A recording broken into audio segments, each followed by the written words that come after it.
अपनी सास को भी दो, ससुर को भी दो, गरीब साला को दो, गरीब साली को दो।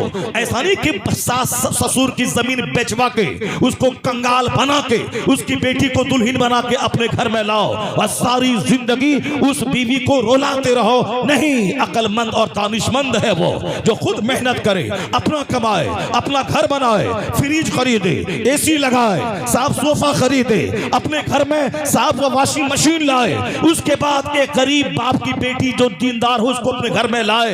कहे खबरदार जोड़ा भी नहीं चाहिए, कोई बर्तन भी नहीं चाहिए, एसी भी नहीं चाहिए। अब उसको लाके घर में रख के ये घर मेरा है, रानी बन के तुम रहो, ये घर मेरा है, वॉशिंग मशीन का इस्तेमाल तुम करो, ये घर मेरा है, एसी का इस्तेमाल तुम करो। मैं दावे से कहता हूं वह शौहरे नामदार है जो अपनी बीवी के बाप को तड़पा के उसका पैसा लेकर अपने घर में सोफा नहीं लगाता है। मेहनत करे, मजदूरी करे, कमाए, घर बनाए और कुछ लिए बगैर बीवी को लाए। वह बीवी सारी जिंदगी अपना दिल शौहर के पांव के नीचे बिछा देगी। न तकरार होगी, न तलाक होगी, उम्र बढ़ती जाएगी, मोहब्बत का माहौल बढ़ता चला जाएगा। अल्लाह सुभान। माल रहेगा तब ना। यहाँ तो कंगाल हो गए लोग। सोफा भी बीवी लाए, फ्रिज भी बीवी लाए, एसी भी बीवी लाए, फैन भी बीवी लाए, खिड़की का पर्दा भी बीवी लाए, पैर पोछने वाला पापोश भी बीवी खरीद के लाए, चाय पीने वाली प्याली भी बीवी लाए, खाने की प्लेट भी बीवी लाए। ये बता दे कि तू कौन सा शौहर नामदार है। प्लेट बीवी की, चाय की प्याली बीवी की, सोफा बीवी का, सोफे का पर्दा बीवी का, खिड़की का पर्दा बीवी का, फिर तू उसका सामान इस्तेमाल करके शौहरे नामदार नहीं बनेगा, तू सारी जिंदगी उसका गुलाम रहेगा। इसलिए अल्लाह ने फज्र से लेके जोहर तक कोई नमाज फर्ज नहीं की ताकि आप खूब मेहनत करें, स्कूल जाएं, खेत में जाएं, फैक्ट्री में जाएं, दुकान पे जाके बैठे। और जो अल्लाह 8 घंटे ताकत दिया, सूरज की रोशनी दी, हाथ पांव में हरकत दी, तो जोहर में खाने से पहले उस रब्बे कदीर को सजदा कर लिया जाए। इलाही तेरा एहसान, तूने सेहत दी, तूने इस 8 घंटे में कोई नमाज फर्ज नहीं किया, तूने सूरज की रोशनी दी, तूने बदन में ताकत दी। अब 1 घंटे 2 घंटे और काम करे बंदा, फिर असर में हाजिर हो जाए, फिर 2 घंटा बाजार में सौदा सलफ खरीदे, फिर मगरिब में हाजिर हो जाए, 1 घंटा बाल बच्चों के साथ रहे, फिर इशा में हाजिर हो जाए, नमाज पढ़ने के बाद सो जाए इसी उम्मीद पर शायद ये मेरी जिंदगी की आखिरी रात होगी। अगर जाग गया तो फिर जागने के बाद कहूंगा अल्हम्दुलिल्लाहिल्लज़ी अहयाना बादा मा अमातना। तारीफ अल्लाह की जो हमें मौत देने के बाद दोबारा जिंदा कर दिया। तो जो 8 घंटे की नींद रात में देने के लिए हमें हमारे लिए रात बनाई, तो फजर में सबसे पहले खेत नहीं जाना है, दुकान नहीं जाना है, खलियान नहीं जाना है। अक्लमंद है वो जो 8 घंटे की नींद के बाद सबसे पहले रात बनाने वाले खुदा की बारगाह में सजदा के लिए हाजिर हो जाए। जो फजर पढ़ के काम का आगाज करेगा, सारा दिन उस पर रहमतों की बारिश होती रहेगी, उसका चेहरा हरा भरा रहेगा। ये नमाज के टाइमिंग का सिस्टम बताता है कि तुम कोढ़ी बन के घर में मत बैठा रहो, तुम भिखारी बन के मत रहो, दूसरों के सामने हाथ फैलाने वाला बेगर भिखारी बन के मत रहो।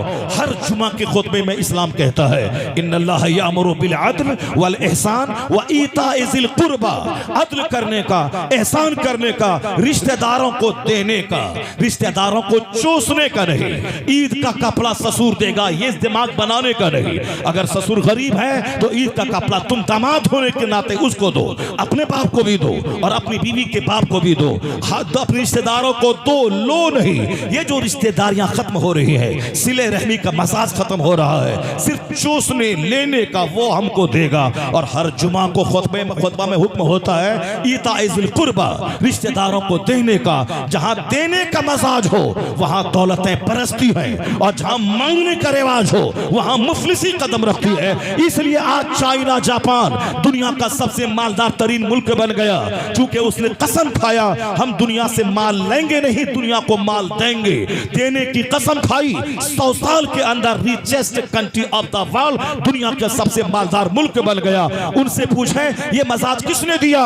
वो कहता है तुम मत बोलो, तुम्हारे मजहब ने कहा था अल यदुल उलिया खैरुम मिनल यदि सुफला। वाला यानी देने वाला हाथ लेने वाले हाथ से बेहतर होता है। The giver hand is better than the taker hand. इस्लाम के पैगाम पर अमल किया कृष्ण यहूद सा बुद्धिस्ट, वो मालदार मुल्क बन गया। अगर मुसलमान अपने पैगंबर के उसूल पर अमल करे, इनका चेहरा हरा होगा, इनका समाज हरा होगा। हुकूमत यहां मिलेगी, मुस्तफा की जन्नत मरने के बाद मिलेगी। नारे तकबीर, नारे रिसालत, मसलके आला हजरत, हजरत मुफ्ती शहरयार साहब किबला।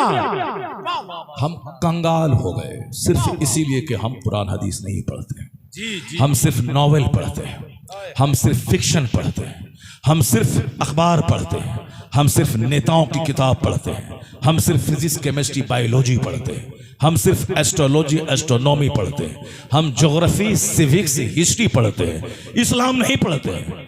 इसलिए मैं कहता हूं कि इस्लाम पढ़ो 1 घंटा सुबह आलिम के पास जाके, 5 घंटे स्कूल जाके फिजिक्स केमिस्ट्री मैथ जाके पढ़ो। फिजिक्स केमिस्ट्री मैथ पढ़ो ताकि नौकरी मिलेगी तो पैसा कमाओगे, दूसरों के मोहताज नहीं रहोगे। या नहीं नौकरी मिलेगी तो कम से कम मैथमेटिक्स के एक्सपर्ट बन गए तो ट्यूशन पढ़ा के 5 लाख रुपए महीना कमा लोगे। क्योंकि मैंने देखा है हमारे वो बच्चे जो नाकारा, कामचोर, मेहनती नहीं है, वही बच्चे अपनी कमजोरी पे पर्दा डालने के लिए बोलते हैं कि मुसलमानों को हिंदुस्तान में नौकरी नहीं मिलती है। मैं कहता ये वह बच्चे जो कामचोर हैं, वह बच्चे जो 3 घंटे सिनेमा हॉल में देते हैं, पढ़ाई को नहीं देते हैं टाइम।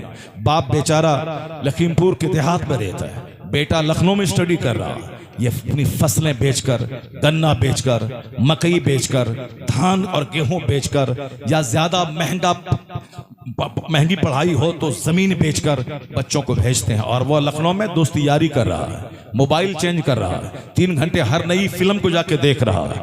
अब बेगाने की शादी में अब्दुल्ला दीवाना हो रहा है, दोस्त की शादी है, पढ़ाई छोड़ के उनके घर में चला गया और 10 दिन में हुल्लड़बाजी मोटरसाइकिल चला के कर रहा है।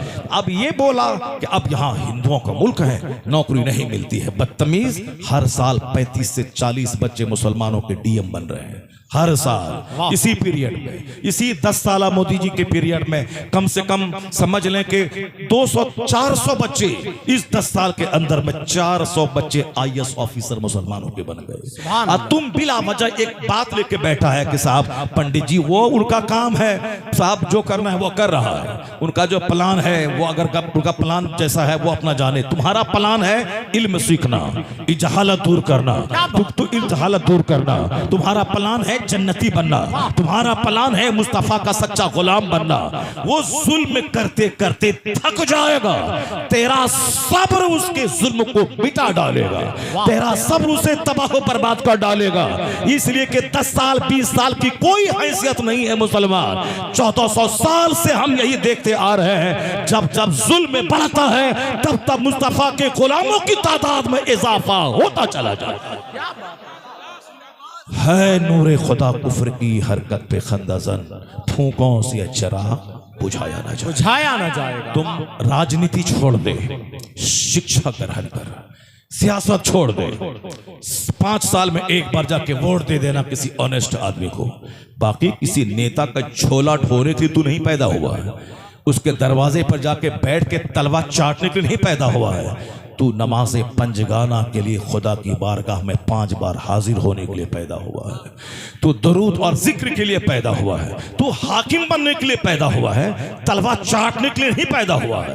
वअदल्लाहुल्लज़ीना आमनू वअमिलुस्सालिहात लयस्तखलिफन्नहुम फिल अर्द। अल्लाह ने वादा किया है जो ईमान लाएगा, अच्छा काम करेगा, हम उसे इस रूए जमीन का बादशाह बना देंगे। ईमान लाएगा, अच्छा काम करेगा, इल्म हासिल करेगा, ईमान लाएगा, इल्म हासिल करेगा, अच्छा काम करेगा, हुकूमत मिलेगी। हुकूमत तो इंतजार कर रही है। अब जब कोई अहल नहीं आएगा तो ना अहल उस कुर्सी पे बैठेगा, जब कोई अहल नहीं मिलेगा तो ना अहल उस पे बैठेगा। तुम अहल बन जाओ, इज्जत इल्म हासिल करो, 24 घंटे स्टडी में लगे रहो। लड़के नौकरी लेना है, खुशामद करके नहीं। इतनी मेरिट हासिल करो कि 24 घंटे पानी की तरह अंग्रेजी बोलो। इतनी मेरिट तुम्हारा बच्चा हासिल करे, फिजिक्स केमिस्ट्री बायोलॉजी को पानी पानी कर दे। इंजीनियर बना, जुमा की नमाज तक नहीं पढ़ता है। इंजीनियर बना, सुबहान रब्बियल आला भी कहना नहीं आता है, सूरे फातिहा भी पढ़ना नहीं आता है। 50 लाख महीना कमा ले, कब तक कमाएगा? 70 साल 80 साल तक। उसके बाद जब मरेगा कहां जाएगा? जहां का एक दिन 50,000 साल के बराबर होगा। ये 70 साल 70 मिनट, तो 70 मिनट चाहे 10,000 कमाओ या 10 लाख कमाओ, या दोनों खत्म। मरने के बाद कहां जाओ? इंजीनियर साहब हो जहन्नम की आग में जाओ, डीएम साहब हो जहन्नम की आग में खरबों साल जलो, चाहे प्रेसिडेंट हो जहन्नम की आग में जलो। इसलिए अक्लमंद वो है जो दुनिया और आखिरत दोनों की भलाई पे नजर रखता है।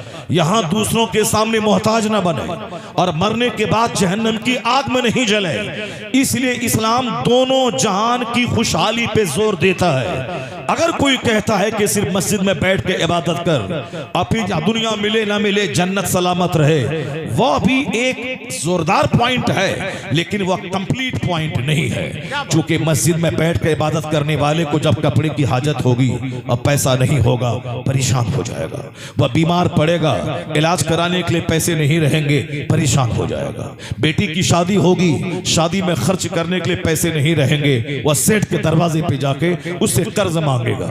नमाज के बाद नमाजियों से कहेगा, मैं 25 साल से आपकी मस्जिद में खिदमत कर रहा हूं, मेरी बिटिया जवान हो गई है, अब उनकी शादी के लिए हमें पैसे चाहिए। एक आलिम दूसरों के सामने हाथ फैलाने का मतलब है कयामत आ जाएगी। नाइबे पैगंबर या दूसरों के सामने बेटी की शादी के लिए भीख मांगे, वो दिन आने ही नहीं देना चाहिए कि वो दिन इनकी जिंदगी में आ जाए। इसलिए अगर कोई कहता है कि सिर्फ हाथ पांव तोड़ के मस्जिद में बैठ रहो, ये भी नाकिस पॉइंट है। इस्लाम ने क्या कहा है? कानून ज़कात है इस्लाम में। ज़कात इसलिए है कि 1 लाख रुपए अल्लाह दे तो 2,500 अल्लाह की राह में निकाल दे। 1 करोड़ अल्लाह दे तो 2.5 लाख अल्लाह की राह में निकाल अपने गरीब भाइयों को दे दे। 100 करोड़ रहे तो 2.5 करोड़ अल्लाह की राह में निकाल दे, अपने गरीब भाइयों को दे। इसका मतलब यह कानून ज़कात बताता है कि सिर्फ गरीब बन के मुसलमानों को दुनिया में नहीं रहना। अरबपति बनेगा तब न ज़कात निकालेगा, करोड़ों में खेलेगा तब न 10 लाख खर्च करके हज करेगा, पैसा रहेगा तब न कुर्बानी देगा, पैसा रहेगा तब न ईदगाह जाने से पहले सदक़े फित्र निकाल कर गरीबों के चूल्हे में आग सुलगाने का इंतजाम करेगा। ये कानून सदक़े फित्र, कानून ज़कात, कानून उश ये बताता है कि दुनिया में भी मुसलमान खुशहाल रहे, ताकि इनके सदक़े में गरीबों का भला होता रहे। या ज़कात निकाले, या सदक़े फित्र निकाले, या कुर्बानी करे, 1 लाख का बकरा ज़बह करे। जो गरीब जिंदगी में कभी इतने महंगे बकरे का गोश्त ना खाता हो, वैसी कुर्बानी के बहाने उसे गोश्त खाने का मौका मिल जाए। 100 करोड़ रहे 2.5 करोड़ निकाल, 1 करोड़ रहे 2.5 लाख निकाल, 1 लाख रहे 2,500 निकाल, 40वां हिस्सा निकाल दे। अल्लाह नहीं खाता, अल्लाह के फरिश्ते नहीं खाते।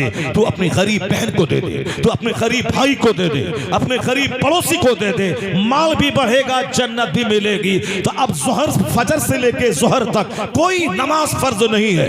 ये 8 घंटे कंप्लीट कमाने के लिए है, स्कूल जाने के लिए है, खेत जाने के लिए है, फैक्ट्री जाने के लिए है। फजर से लेके जोहर तक कोई नमाज फर्ज नहीं, मुकम्मल 8-7 घंटे तक उसमें कोई नमाज फर्ज नहीं है। इशराक कोई पढ़े तो सवाब मिलेगा, नहीं पढ़े कोई गुनाह नहीं। चाश्त कोई पढ़ेगा सवाब मिलेगा, नहीं पढ़े कोई गुनाह नहीं है। लेकिन फजर जोहर के दरमियान कोई नमाज फर्ज नहीं। क्यों? वह काम का टाइम है, वह वर्क का टाइम है, ताकि खूब काम करो, खूब कमाओ,